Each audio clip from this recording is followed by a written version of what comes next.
everyone to the Friday, June 4 edition of the Board of Selectmen meeting. We moved to today from our traditional time of Wednesday. I know that we have Clarence Fanto here from the Eagle and CTSB recording. I'd also ask the board members to please announce themselves in person because we are required to. Mary Beth Metz. Ed Lane. Neil Maximilian. Dave Roach. Warren Arch. Thank you. We've got a fair amount to get to, so I'm not going to spend time doing announcements. I think many of them will come out as we go through later in the meeting. Town warrant. So I see folks in the audience. Is there anyone here who wishes to speak during the open forum? Okay, hearing none. And I jumped the agenda. I apologize. We have minutes from May 26th. Is there a motion to approve those minutes? I'll make a motion to approve the minutes from May 26th. Excellent. All in favor? Aye. Aye. Okay. Got the minutes done. We did the forum. Consent agenda. We have a big one. It's actually general business. Yeah, well, it's, we left it. They are all general business. That's right. They're all open. So we can take them one at a time rather than read through them all. Let's start with, we have before us door-to-door solar canvassing. Can you say this correctly? Christian Herrera is seeking permission to go door-to-door to sell solar energy products.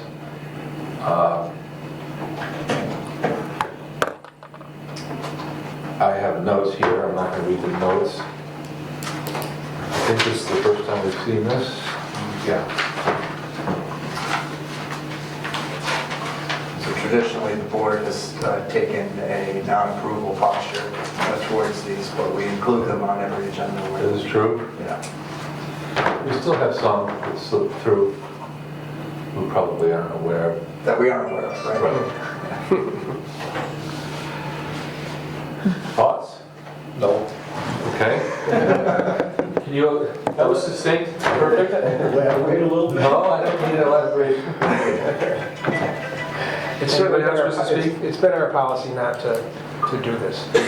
For many reasons. People get nervous when they see people in the neighborhood that they don't know, strangers around. And it's been our policy for as long as I've been here, as long as Dave's been here, to not allow it. That's right. Yep, I would agree with that. Right, 100%. I think it needs, thank you. I don't think it needs further discussion. Do you have a motion? I did not prepare one. Okay.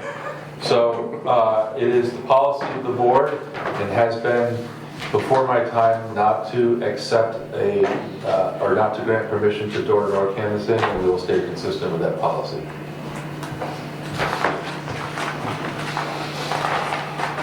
We have some outdoor dining applications. First is the Wick Gallery. They are 27 Church Street. They're seeking permission to erect a tent in front of the gallery on July 16, 17, 31st, and August 1st. We do have an application and a photo now. We did it before.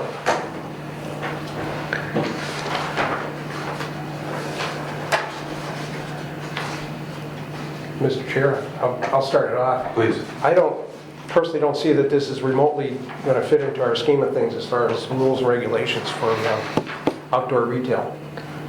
You know, the tent is in the middle of the sidewalk, there's a light pole there, and it's probably way less than 4 feet to the curb.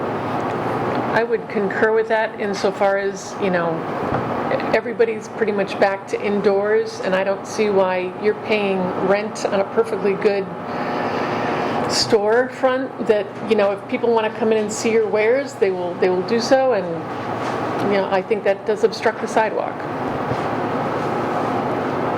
I agree with each of you. Well, I agree with the concepts that have been raised. We didn't have this drawing before us before, but I did, if you recall, I mentioned this is our busiest intersection generally in the summer, and we already have difficulty, if you can call it that, with folks blurring the lines between sidewalk and road here, almost in the sense that they might think it's a walking mall. And through, cars are there, people are there, people are having conversations, big sidewalk. So I don't want to obstruct sidewalks any further. I agree with the comments.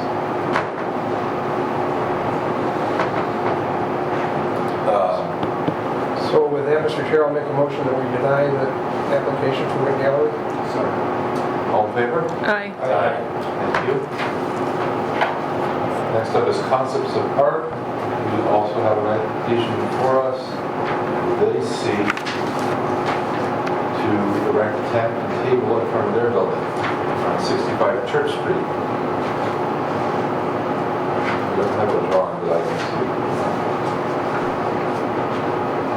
We didn't get a drawing, but we have not received it. Well, I'll just say what I said on the last one. It isn't even close to meeting any of the standards we want. This one's going to be entirely over the sidewalk. So what you said, people think it's a outside mall or some kind of thing, they're walking around it and all.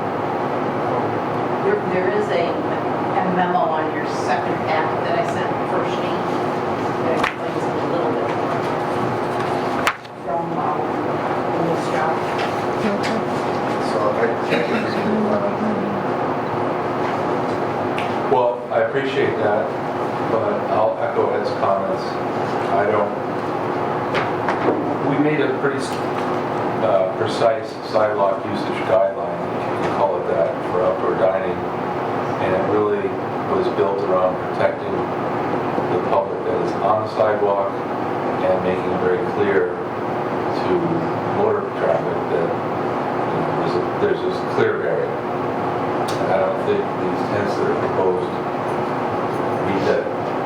meet our criteria. I think it's far too easy for someone to be in the tent, be very proximate to the road. I also think it's very easy for folks to walk around the tent in the road. So, Can I just add one thing on, Of course. not just for this particular No, one, broadly, but yeah. for three of them here. Is our permit application, does it require a sketch or a drawing or some kind of actual information where things are going to be? If it doesn't, I think we need to have that. So I mean, this is all, It's all new. yeah, it's somewhat new, right? So, it's been in the last year or so. That was part of the reason that the board adopted a policy, so that regardless of to the extent that there was ever going to be any confusion about what was being proposed, it at a minimum had to fall within the parameters of the 4-foot buffer, the 4-foot wide accessibility on the sidewalk, trash removal, things of that nature, to put some real hard rules that the town could enforce around all of this. Because this is actually, our attempt to address the special dispensation that's been granted by the governor's emergency orders, which will hopefully be extended, or at least anticipated. But it's short or intermediate term in nature. At some point, all of this is going to expire, and to the extent that places want to stay open, they'll have to, go through ABCC if you're serving alcohol, or they'd have to do some sort of a land lease with the town, because this is public property. But these are all short and intermediate term measures. So I don't think that we've required a sketch. We've always wound up asking for one to the extent we're confused, but I think so long as you have this policy that you've adopted in effect, it gives the staff the ability, like we did this afternoon, to step in and say, no, I'm sorry, this doesn't conform to board mandates, it has to go without any further discussion. Well, add to that, sort of two pieces of your question. To the extent, I would think that by June, most people have come to us or have contemplated what they're doing. But to the extent that we get more applications while we're under this temporary leeway, we set a set of guidelines for it. Let's go ahead and require a sketch. Modify the form and say sketch required, or we can just inform folks that sketches are required. They're always helpful when we get them. And I think we should table the broader discussion of what to do when this is not an emergency post-pandemic measure or ending a pandemic measure, and think about what our approach is to outdoor dining, because I suspect that folks like it. Well, I don't suspect it, I know that they Yeah, I know. and we're gonna have to think about it, because it's gonna be on our table anyway.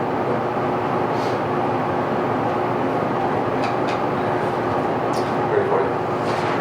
Okay, so we'll, I make a motion that we do not approve the application for concepts of art for a tent. All in favor? Aye. Aye. All right, thank you. The next one we have is Arizona Pizza. They are applying for outdoor dining at their location. It is for 36 outdoor seats, 9 tables, location 395 Pittsfield Road. They did something almost identical last year, which was approved. They have their application here. They have a photo of last year's installation. I feel this is something different than what we've been discussing. It's entirely on private property. So I think Yes. This is, I see no change from last year. Right, it's the exact same setup. I don't know that we need to discuss it if anyone else knows. Okay. So I'll move to approve an outdoor dining application for Arizona Pizza dated June 1st, 2021. Sorry. Okay.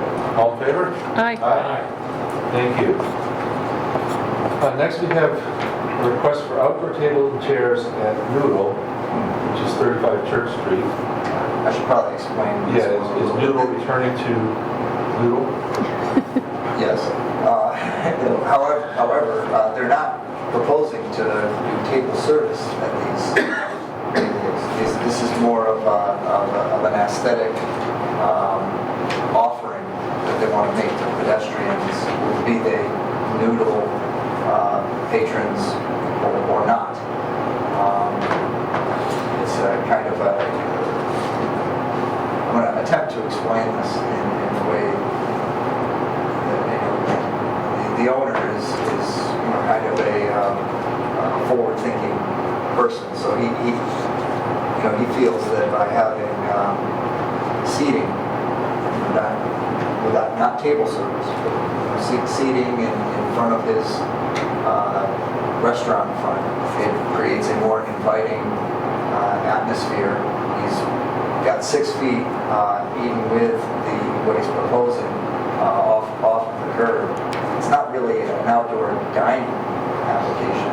It's really just permission to put a couple of tables and chairs to create a inviting environment in ways that I confess I don't entirely understand. That seem inconsistent with what we granted to restaurants who are actually offering table service. Well, can you help me understand? They're not going to go outside of the menus and take orders. Correct. Is that, in your mind, what defines it as not outdoor dining, even though it's a dining table and dining chair? And that's in my mind. Okay. Yeah, they have said in the application that they will come out and clean the tables periodically and make sure that, that everything's neat and tidy. So it's sort of like giving the town some additional outdoor dining places without doing the table service, which I think is very generous. It's almost tantamount to what Wayne Stanley did last year, With the tent. or Molk and Romeo are doing this year. The obvious caveat that we're talking one table. Well, that's the thing. When you look at that area, I think it's a cool idea and everything, that's great. I think we should limit it to 2 tables, 4 seats tops, because there is 6 feet of sidewalk probably, but there's a light pole right in the middle of it. Yeah. So that cuts it way down. So, but the problem, when I looked at it, I think 2 small tables sitting there with 2 chairs at each would be fine. I took a look at it myself. I think this would be fine. But it's not a dining application No. per se. I understand that. My only thought, which I think Ed's addressing is we're at that same general location, it's very crowded with foot traffic. I'm not aware of trouble there. I can't say there's been plenty of horn honking and people in and around the area, which, I mean, that's going to happen anyway. I don't know that we're done, pardon me, I don't know that we're finished discussing this intersection as a public safety matter, but I don't think this particular application has that much impact on it, so I'm fine with it. But I hear the board's point on that. There's bigger things to be discussing in that area. Staff understands that. Okay. Okay, so I'll make a motion to approve the outdoor dining application for Noodle dated June 1st, 2021. All in favor? Aye. Aye. Okay, thank you, folks. All right, bear with me, this is something new. We have First the Dogs Unleashed. Holzberger, We're going to the bookstore. Bookstore. We had a couple of late additions. Late arrivals. For outdoor dining. I'm reading on the motions this time. I apologize. I'm working on the printout from last night. So I was working off the wrong page. There we go. Okay. So Matt, at the bookstore, Second paragraph, yeah. his request is to set up 4 or 5 bistro tables, 2 chairs each on the sidewalk in front of the bookstore. They would like to offer drinks and snacks from the Get Lit wine bar. Shop has been closed for a while, they're opening in June. They follow the mask policy and the distancing. They're going to remove their window boxes so the tables can be closer to the building and not block the sidewalk. I don't have a sketch. And I apologize, I didn't request a sketch, though. I personally went over and looked at met with a representative from the bookstore. I didn't speak to Matt directly. But I did observe that there's ample space for what's being contemplated here. Well, there's room. Yes. Whose town is busy, but it's not a congested area that pinches where there's as many people on the road. It seems like it will work, especially if they take those window boxes off, because they'll be able to have the tables right against the building. And the bench is going to move to, I believe so. is that bolted down, is that secured, or is that, I think the bench might be in front of the second. doesn't he own both Storefront? places now? He doesn't, the second place, he's got books in. I know there's a bench out there. I don't remember there being a bench on the It's first. one of the town benches. Okay. Yeah. Yeah, I'm not sure if it's bolted down or not. To the extent that, we'll make sure that that's either not blocked or to the extent that it's obstructed in any way, they're maintaining at least the 4 feet from the curb. My estimation, there's plenty of room for it. Okay. I agree, I think there's plenty of room there. That's got to be 6 feet wide or more there, Yeah. or 8 feet wide probably. I am certainly inclined to want to support Matt. He had a GoFundMe campaign to keep the bookstore there. I think we're all very appreciative that the bookstore is there. And it's very additional. I don't see this as being problematic traffic or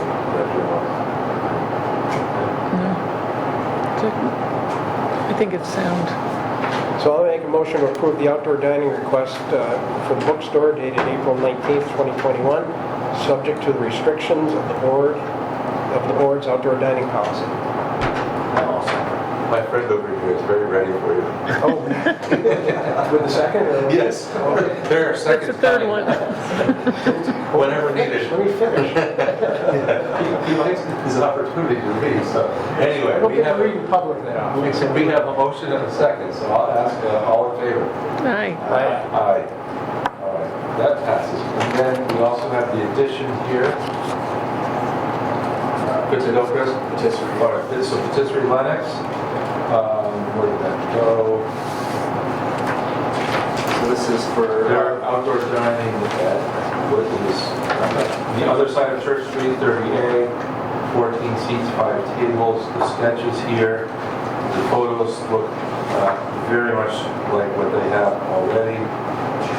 Well, no, there's the addition down here on the sidewalk, but that sidewalk is considerably broad. Yes.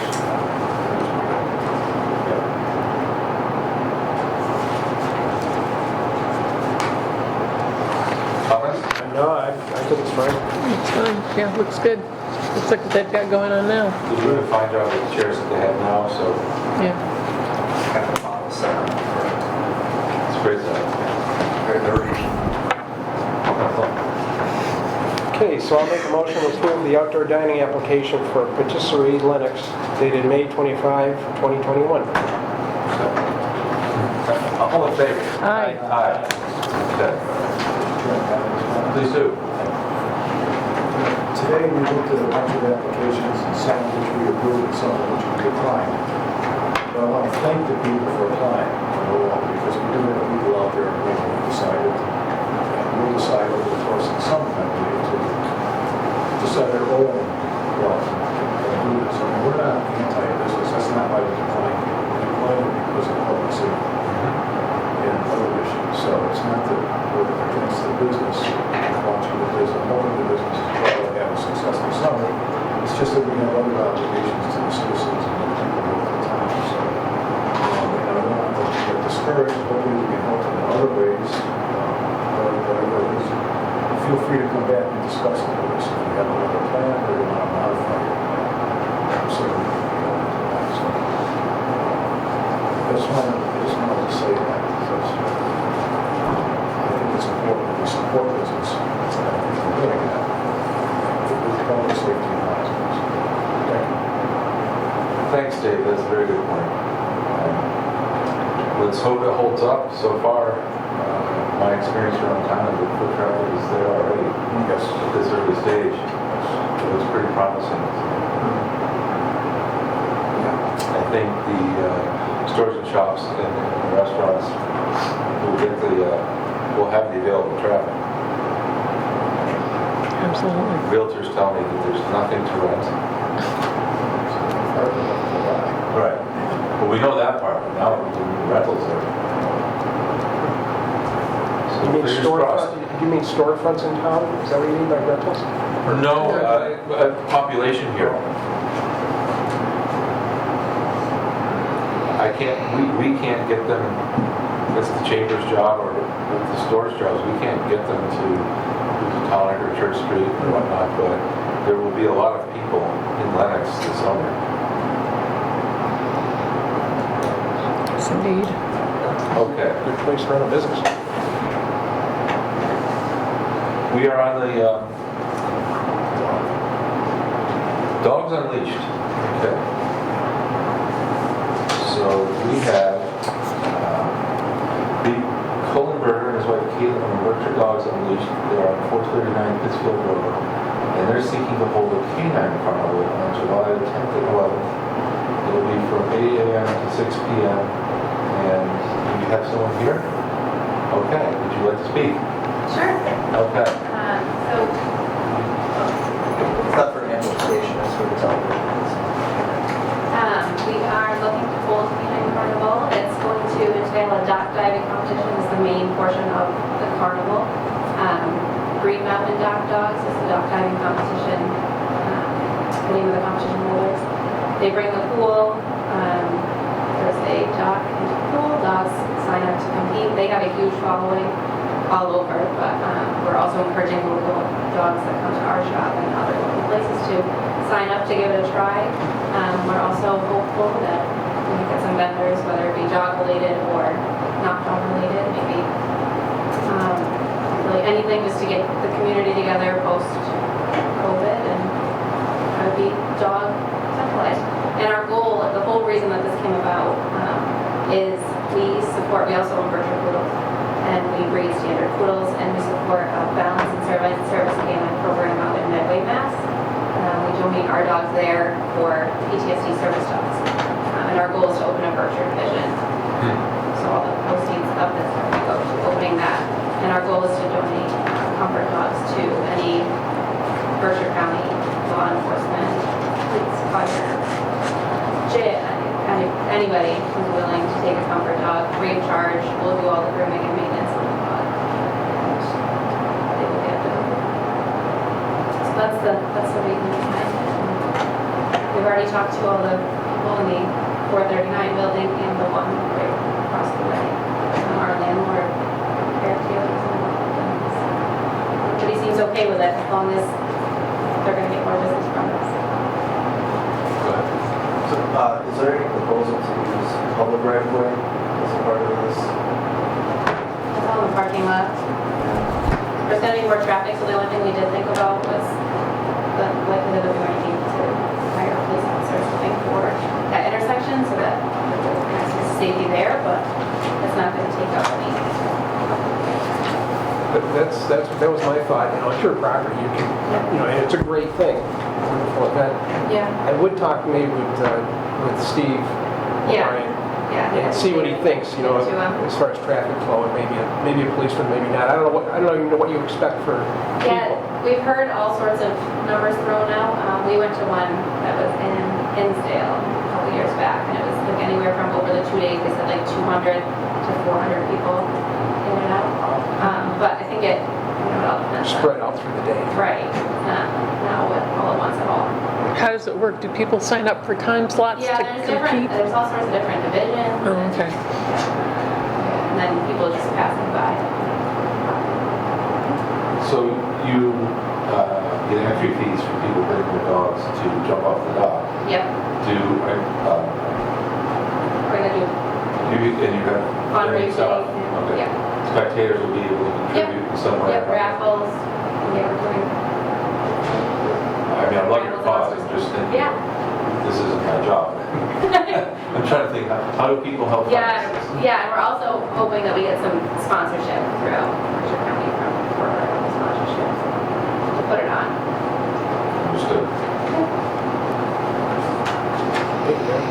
Great. Well, actually, Just to leave the work things out, that you go around. Yeah, That's all. Yeah. yeah, I think we already actually talked to him. so I'm going to look at Mary Ellen.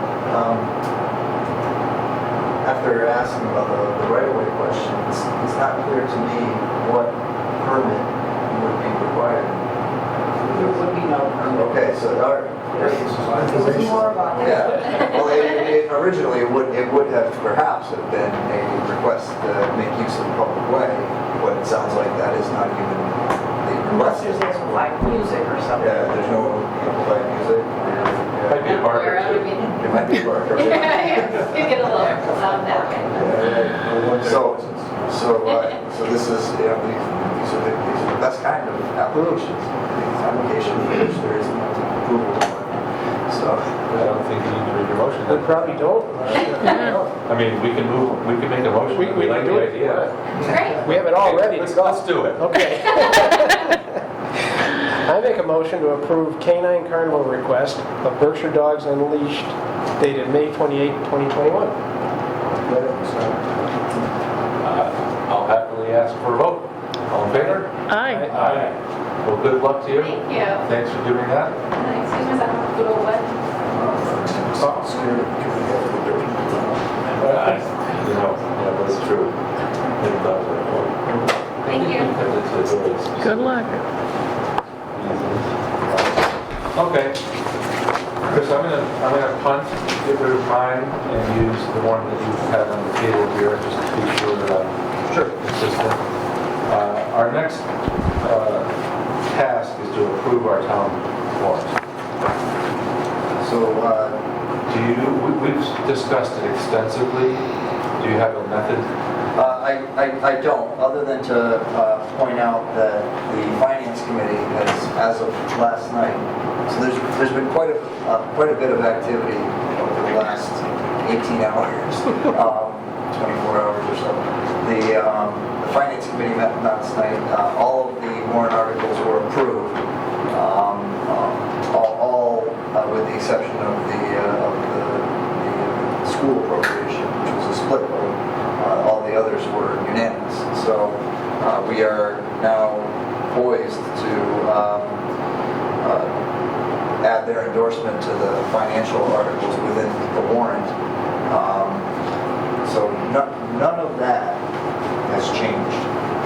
And Mary Ellen's here, she's going to correct me if I say anything that's out of order.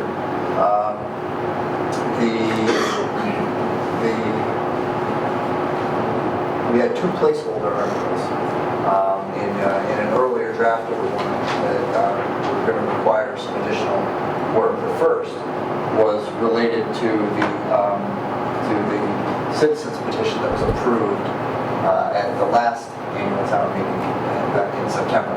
So you will recall that there was a citizens petition to prohibit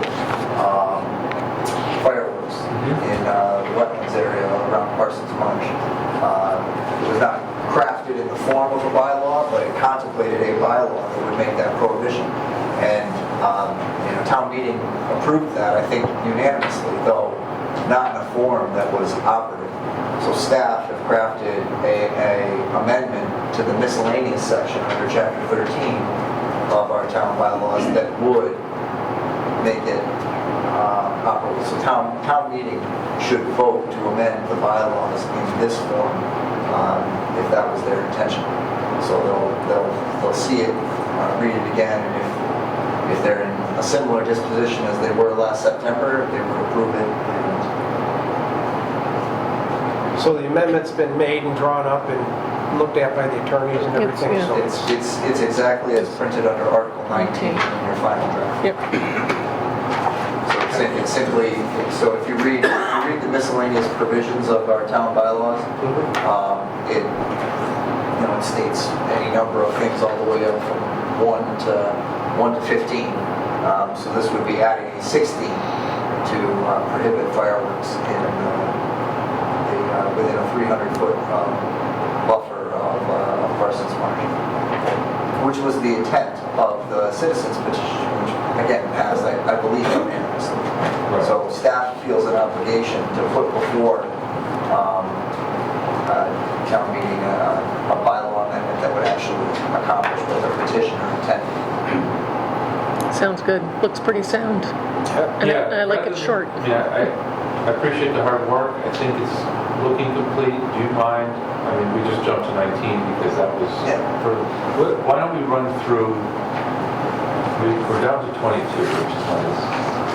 Like last, but we're down to 22. Why don't we run through quickly and just identify where... I think in many places we've populated details where we hadn't had details before. Yes. I mean, we can skip right on through. So we have the other placeholder, which we'll talk about probably extensively in a moment. What had to do with Lower Lake House. But we'll start Article 1 and Yeah, work our way through. I'd like to get to those, but Yeah. I think for sake of orderliness, Certainly. that's such a word. Why don't we start at the beginning and skip through the ones that we are completely unchanged?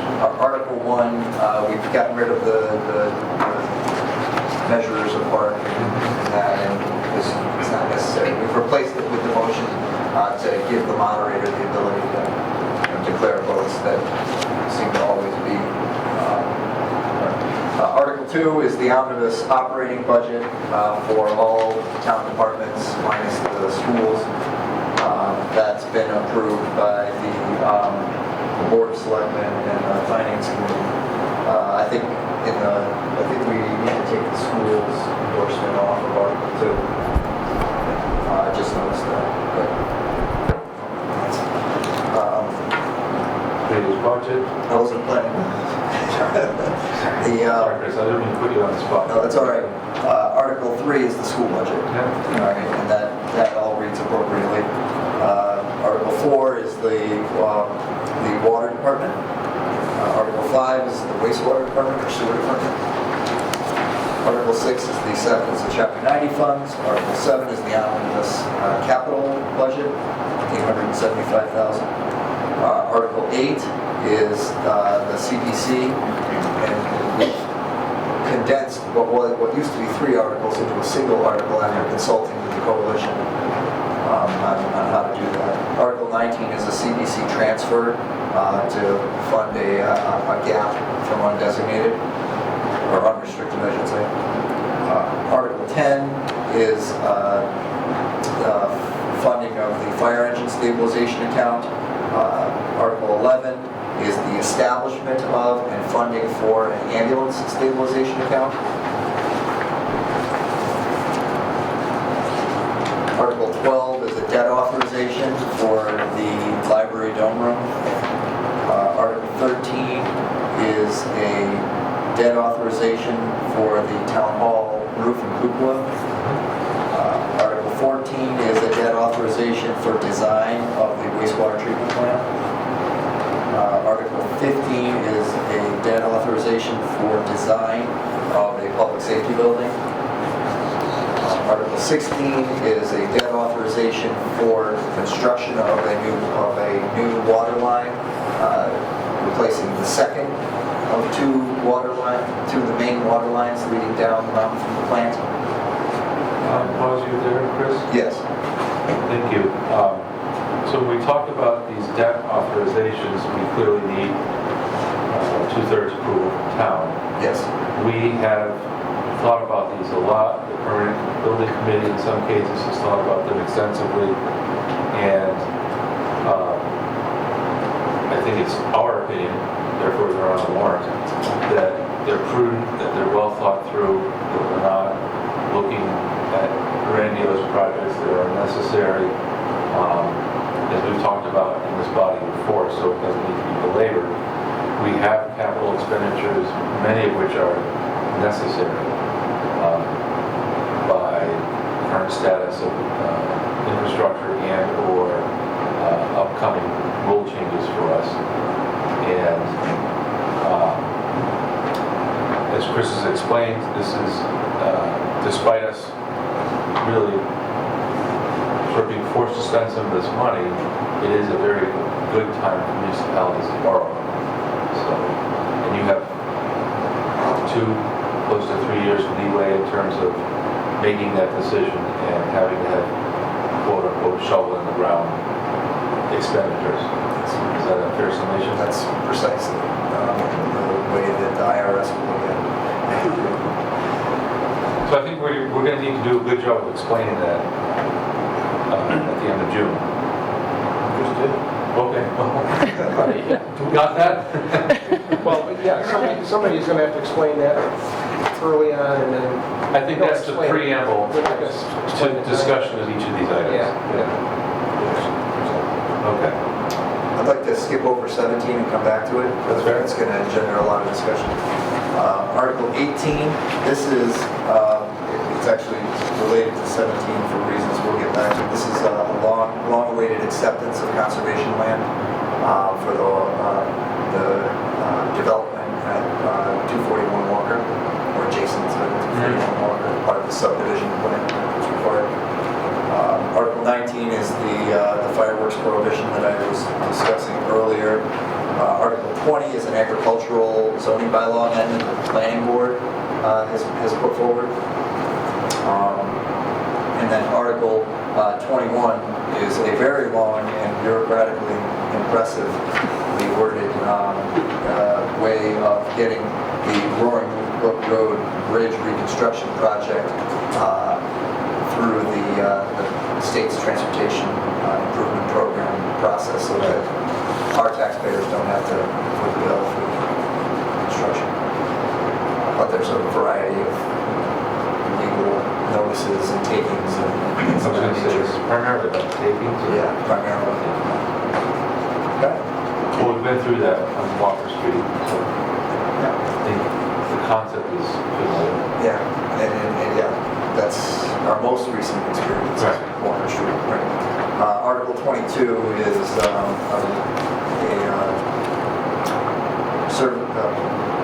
paying an invoice, unpaid invoice for services rendered in FY20.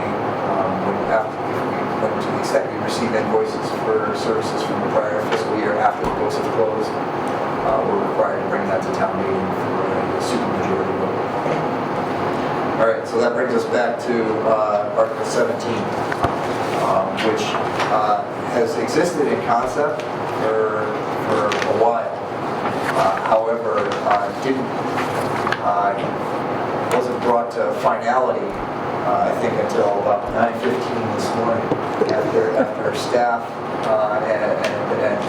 and others affiliated with a potential purchaser worked all day and night on what you see before you. And what it contemplates is a sale of the house at 135 Lower Lake Cross Road, which is jointly owned by the towns of Lee and Lenox, to the Mount, providing all existing conservation amenities, as well as an expectation and goodwill to restore that structure to a historically accurate and refurbished standard and use by the mountains. Susan was here this afternoon with Shannon Gibson, who worked on this project. Myself and Chairman Maximilian we've been talking about this for a few weeks now. But the timing is right for reasons that we'll get into as part of the discussion, where as complicated as the warrant article is that appears in front of you, it will never be more simple than it is in the next 30 days. It involves, a need for agreement from two municipal corporations, the towns of Lee and Lenox, which jointly own the property. Requires a willing partner. I believe we have that in the Mount. And it also requires, substitutional land, which we have through the conveyance of open space that's part of the Walker Street project. So all of these streams and others coming together at precisely the same time make not only this the opportune time to improve and enhance both public to get through that process without too much without some of the complications that come along with dealing with public conservation land. I'll leave it at that. And it also explains why it was just coming together as of this morning. So I was pleased to be at the Board of Selectmen's meeting this morning at 10 a.m. Where this was discussed, and very enthusiastic reception. Selectman Renier from the Lee Board was involved in conversations that we had, and I have to say, in my 21 years of public service, things have never aligned quite like this, which explains a lot of what's happening right now. But I know that Susan's here, probably has a lot to say. We're both probably a little bleary-eyed, from the experience of the last couple of days. But I'm glad to recommend placement of this article in the warrant. And I understand that it's a lot to digest. But again, I don't think there'll ever be a better time than this precise moment in time to do something meaningful and special. Yes. I would love to hear from you, Susan. I would suggest folks, if they're so willing, to try to unread Article 19 because it's full of lots of details. Suffice to say, I think it's a wise decision for the towns. We have Channing and Sue here to talk about it. Shannon Gibson, 141 Cliffwood Street. The disposition of this property became an issue early in my first term as a selectman, and the Lenox Board of Selectmen decided to table any decision, even though the Lee Board had already been granted permission by its town meeting to deal with the property, and they had come to us with a desire to sell the property. We just weren't there yet, and we didn't have our heads wrapped around it, and that's all I remember about why we tabled it. We just weren't ready to deal. subsequently, probably my second term, Susan contacted me. Susan was restored the mountain solvency, as we all know. Done a fantastic job there, and expressed an interest from the Mount side in utilizing that property as for artists and residents, or writers and residents, as a cottage, either through a lease or through buying the property. I thought it was a great idea, and I thought it was especially a good idea when she told me something I hadn't known before, which was that the property was originally part of the Edith Wharton estate. It was built as a caretaker's cottage, I believe. So it's part of the place, and so I came off the board, and it was one of the projects I just took away from the job and had an interest in, and decided to help Susan and lend my support, knowing that there were a lot of bureaucratic steps involved in Article 97 protections and dealing with those, involved in just the process of getting something to town meeting, the timing and all that sort of thing. So I've just tried to lend my support and whatever expertise I could provide. I also, as you guys probably well know from my time on the board, have a real affection for Laurel Lake and for that property in particular. And I think it would be a shame, even assuming you could go through the process of reversing the Article 97 protections, it'd be a shame to see that turned into something that doesn't fit into the environment, doesn't lend itself to an institution we all think is fantastic for Lenox, and doesn't fit into the historical nature of that cottage does. The other things going on is the cottage is getting older, and we need to act, I believe, sooner rather than later to preserve what's there. It's got good structure. Ed, you've been in it, I know. Susan's certainly been all through it. Chris, I know you've been in it. It doesn't need a lot, but it's going to go quickly if we're not careful. There are septic issues that can be dealt with easily. We've already looked into that with Berkshire Engineering. Tri-Town Health has been out. So all the issues that we've tried to foresee have been dealt with as far as we know, other than going to the town. It will be important to express the complexities of Article 97 in the simplest possible way to the town. Because there are going to be people, I assume, who say, well, why don't we sell this, for as much money as we can possibly get? The Article 97 protection will take, if it could even happen, would take years to happen, to go through the legislature. And then we would end up with something that would be different than I think is in our hearts for that property, or could be. And maybe somebody would have made a little bit of money, but I don't see the purpose in doing that. Lee apparently doesn't see the purpose in doing that. Sees the facility of getting this happening now while the house is still standing, and the Mount will take on all the repairs and restore the property. There'll be no restriction to public access, more than is there now. The shoreline will be there. There might be some fencing maybe around the property. I don't know. The house itself will be considered a residence. But I just think it's a terrific project for the town. I'm hopeful that the town meeting will see it that way. I can't imagine why they wouldn't. And to the extent that the board thinks it would be helpful, we can certainly provide a map and any kind of description or short summary, because we're not going to have a screen or anything there, is my understanding in town meeting. Whatever the board would want, Susan and I are happy to provide that will help explicate all this to the town. So, that's where I am. And Susan, step up. Jen, thank you. Chris, thank you.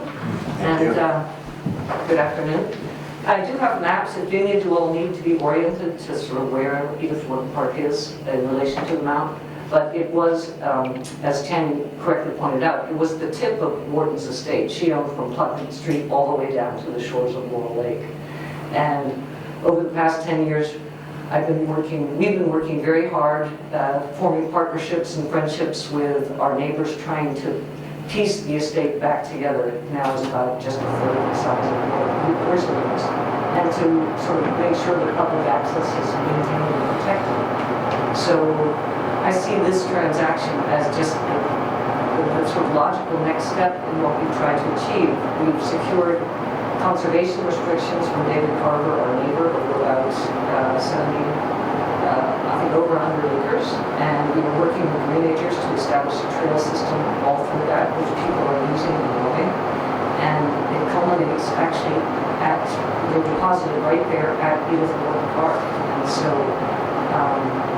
I can assure the people of Lee that the causeway, which I know is near and dear to many people's hearts, will not be disturbed or impacted by this at all. And yes, the Mount will undertake the rehabilitation of the interior and the careful preservation of the exterior. It's our intent to stay strictly within the confines of the envelope of the existing structure. And it's actually, it was built in 1906 and is a fine example of sort of arts and crafts, really sort of vernacular architecture. And it's important to us to not only restore it, but to also tell the story of sort of the turn of the century working gentleman's farm. There's quite a bit to tell it. We are committed to, as part of this transaction, imposing a conservation restriction that will make sure that it remains open space simultaneously with the closing, and also committed to maintaining public access and making sure that that is also a right in perpetuity that will be protected. It's been wonderful working with Chris and getting to know the various selectmen. Certainly open to ideas, but I am very excited to be at the threshold of this and have the opportunity to bring it to both towns. So thank you. I'm happy to answer your questions. I just want to point out one other thing, which is the mount structure allows for a sale to the mount without going through all the steps of reversing an Article 97 property. So that's why this makes so much sense. This sale can happen without going to the legislature, without doing all of the other. I saw your mouth. Wait. Yeah, we're not sure, but. But without facing the complexities of a sale to a private entity. That's true. Well, on that specific note, I can add, I've spoken with Smitty, Kelly, and he feels this is a great idea. He supports it. He obviously represents both towns. He doesn't have any concerns, and I mean, we talked about whether or not legislative action was required for Article 97, and to the extent that it may be, I think he's in our camp. And we have crafted it at a time, even to the extent that that's the case.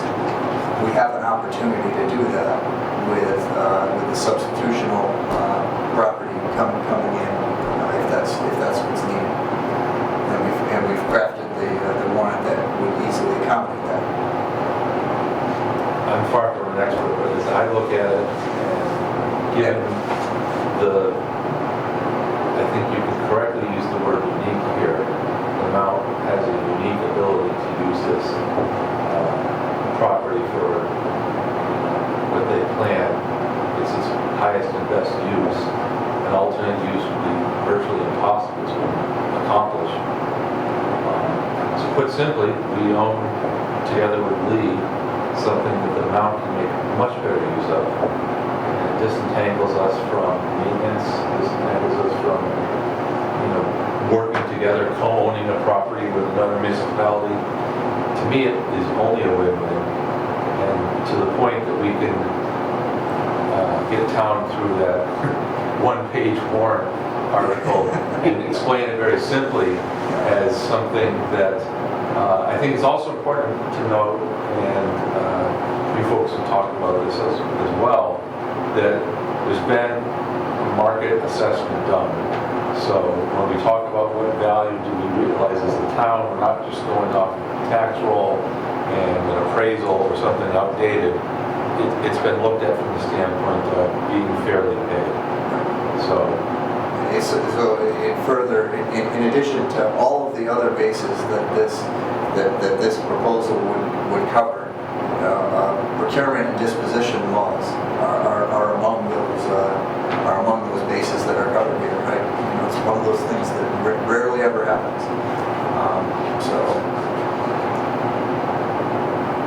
this is an opportunity that, I realize it's coming together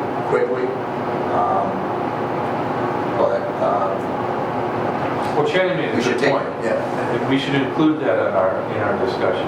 This is not, surprise, surprise, we're going to do this. This is something that's been out there since before I sat on this board as an idea. And it's now is the right time because we have all the stars aligned. And you should know that the two conscoms control the property, hold the conservation restriction, I guess, essentially. And I know Lenox, I've talked to Neil Carpenter there, Lenox is absolutely fine with this. They think it's a great idea. And I don't know if Sean was able to talk to Yeah, his I council. support about it, but Yeah.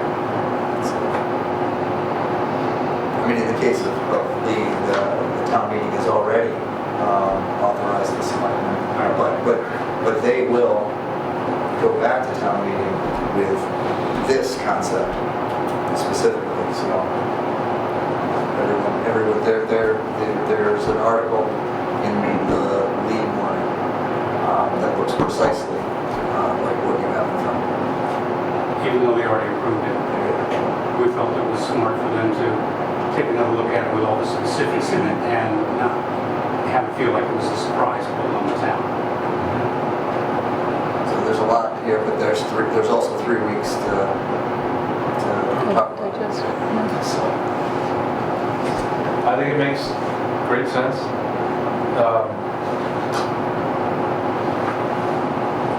It's 19, right, Chris? 17. 17, I apologize.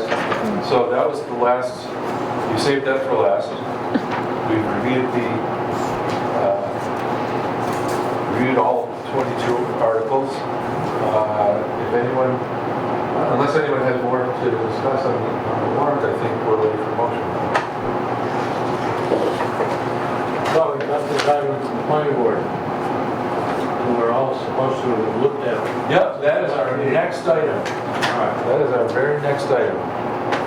So I'll make a motion now to approve the warrant for the annual town meeting as presented by the town manager, subject to final review from town council. All in favor? Aye. Aye. All right, thank you, everybody, including the folks here for the hard work to get this all Yeah. together. Thank Much you. appreciated. Thank you.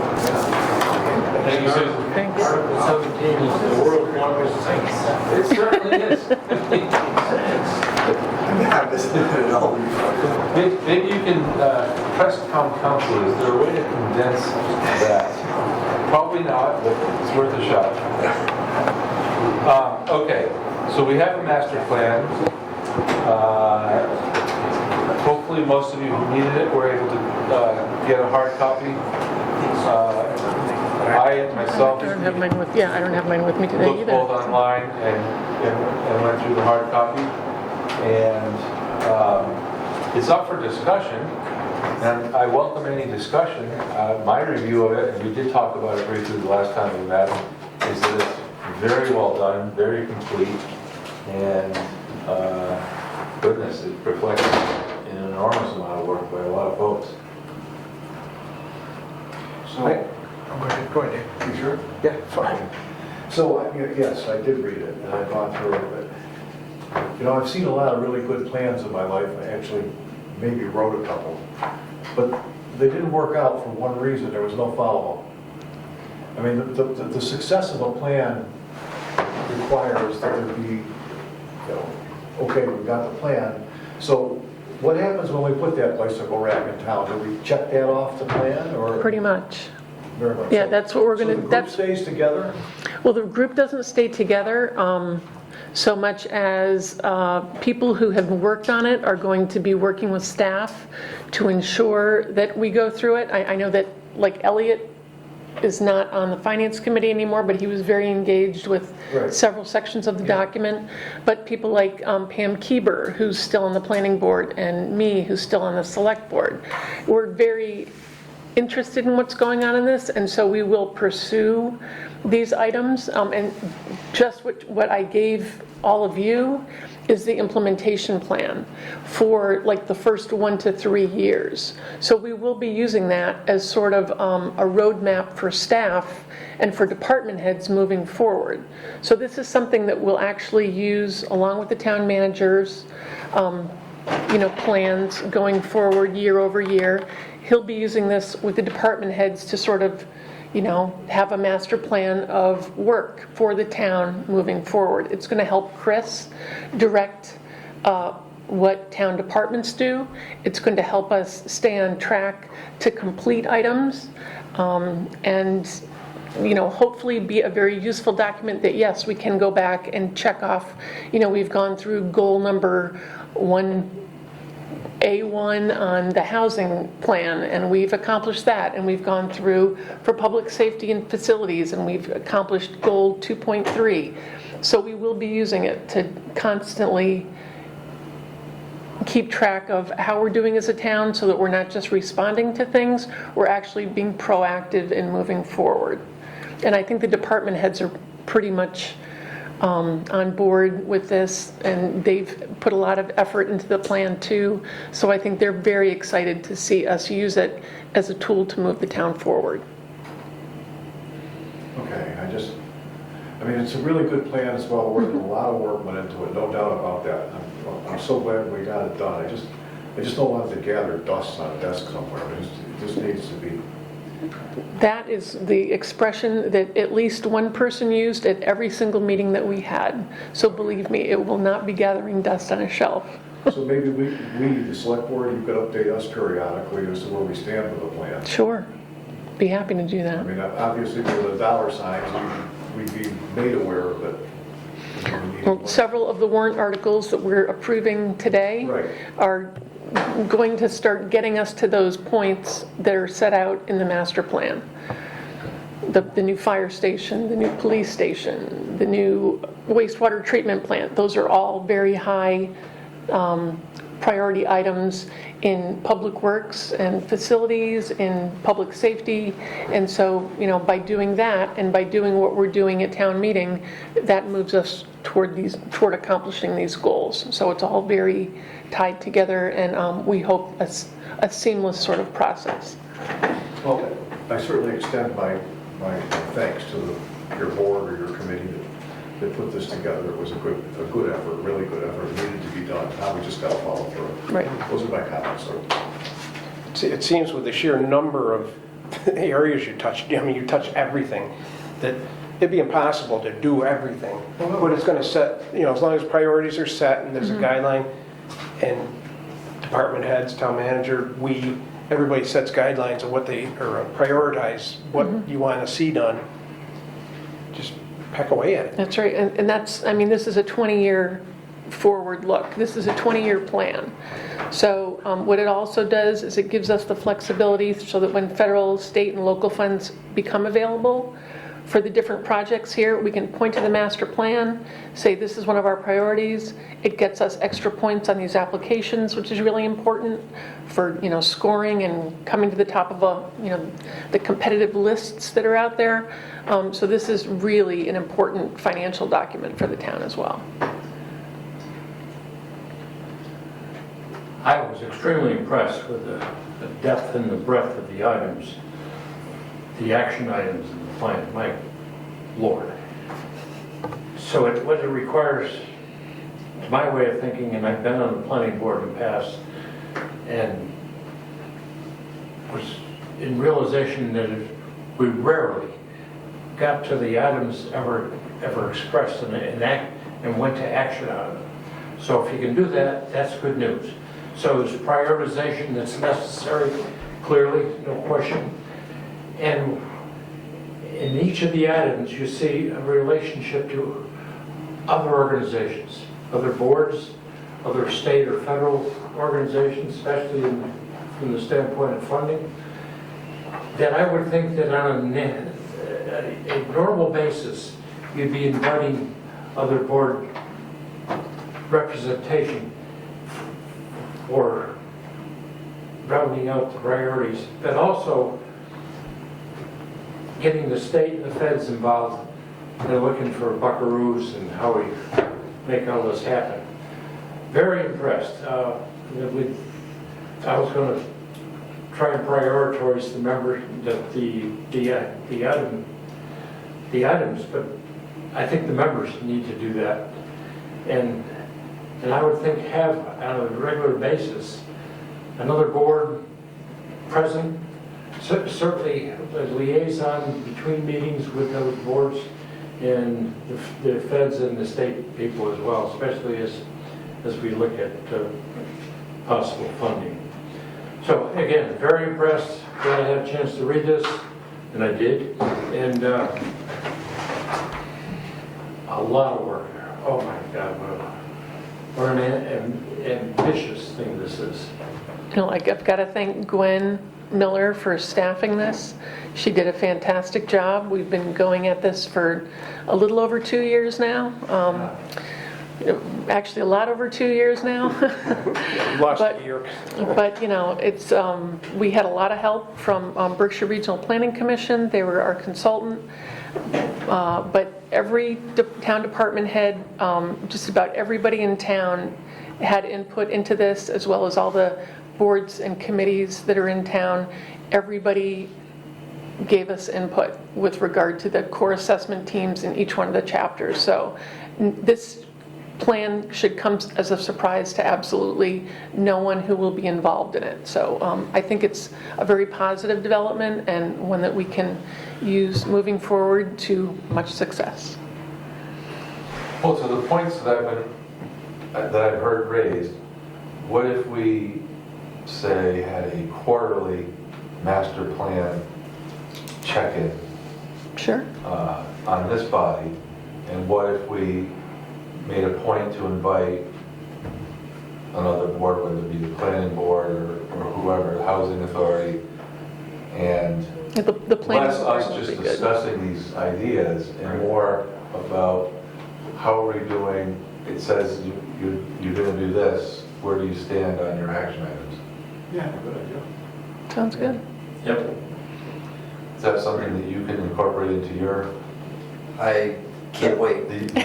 this office's calendar Yeah. reminder? I mean, as I said at the previous meeting, this is game changing for us to have some sort of concrete tasks. We think we do a pretty good job, but this will tell us whether we're actually doing a good job or not with a high degree of certainty, because a lot of what's in here, you either did it or you didn't. And so it's that kind of clarity, I think, is very helpful to staff and the entire organization. Great. Good. Okay. Excellent. Thank you. Thanks to everyone. So with that, I'll make a motion to endorse the draft master plan and to advise the planning board of the select board's endorsement. All in favor? Aye. Aye. Thank you. Thank you. Okay, anybody have any burning liaison reports? Just a quick one, it's premature, but, I met with the chamber and they're planning an apple squeeze this year, an abbreviated apple squeeze, a one-day apple squeeze with, instead of the usual 100 vendors, it'll be about 50. It'll be in mid-September, I believe it's the 18th scheduled, and there'll be a lot more to come. I invited Jen to come in and bring us up to date on her thoughts and what's happening with it, but she wanted to have a smaller apple squeeze this year. I think it's a worthy idea to pursue, so, yeah. That's it. Yep, so the Lenox Cultural District is having their first art walk this weekend, and I'm sure you've seen a lot of hustling and bustling in town. There's been a few new tents put up. So there will be an art walk tomorrow and Sunday all over town. Vendors, restaurants, everybody's going to be involved. Artists are coming from out of town. So I anticipate a very busy weekend, and that's about it. You good? All set? The only thing I'll add, one more plug, is that as the community center ramps up its summer activities, they just announced today summer programming. They are still happy to take school-aged, I was going to say the word volunteers, but they need help, paid summer jobs at the community center are available to anybody that wishes to go apply. See Darlene at the community center. Oh, and I have one more, sorry. The Jeremy Yudkin lectures are going to start this weekend in the Roach Reading Park. It will be held, the first one will be held Sunday at 4 p.m. A gentleman from ProPublica, I think his name is Alec McGinnis. McGillis, thank you. I was like, Alec McGinnis, he's a dead actor. That's not it. That was Obi-Wan Kenobi. Anyway, Alec McGillis will be speaking about Amazon. I think it sounds like a great lecture. And that'll be under a tent. It's going to be a little warm Sunday, so I'm sure everybody will be happy to be under a tent in the shade. Okay. With that, I make a motion to adjourn. All in favor? Aye. Aye. Okay.